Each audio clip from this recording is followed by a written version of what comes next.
naloloko ng mga tao. Pero biglaan tulungan si Vivian. Tahimik na Kinausap. Binigyan niya akong regalo. Ito.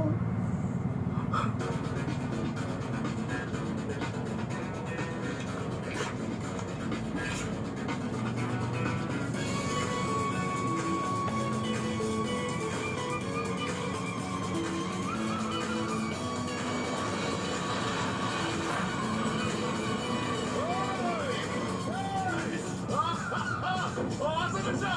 Sa kotse. Dr. Go! Punta ka na, Go! Kasi may magbibigay raw ng cake tungkol sa birthday ni chairman niya. Pwede wala lang to. Pero gusto ko makita yung informer ko. Okay, alis na ako. Kailan ka? Teka kami! Oo, nga pala. Salamat. Inspector Trey. Teka na. Good job. What? Ligo ka? Ha? Ligo ka ron? Oh, teka. Ah. Teka naman ako. Yung sa aking personal driver mo. Sige na. Dahil tinulungan mo ko. Okay. Ililibre kita ng special VIP course sa Japanese resto. Kailan? Pag may oras, kita lang.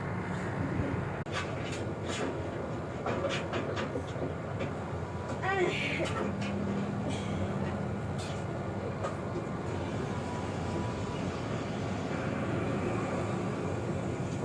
Salamat.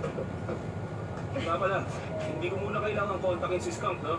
Oo, sasabihin ko kayo kung may info na makukuha kay Dr. Go. Saka mo tawagan si Scam. Sige, mag-update ka.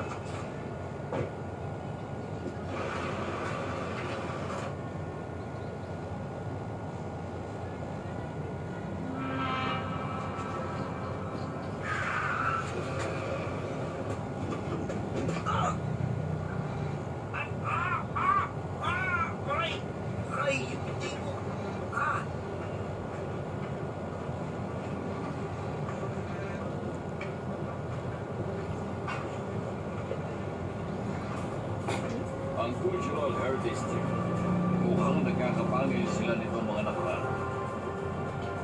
May babaeng kasama sila. Tukutin niyo siya. At alamin niyo kung anong alam niya tungkol sa akin. Pagkatapos putulan niyo ng mga binte. Ay! Kusing po po! Oh, ano gagawin mo dito? Sorry pero nagmamadali ako. Oo! Saan pupunta ha? Bayaran mo ito nasira mo cellphone!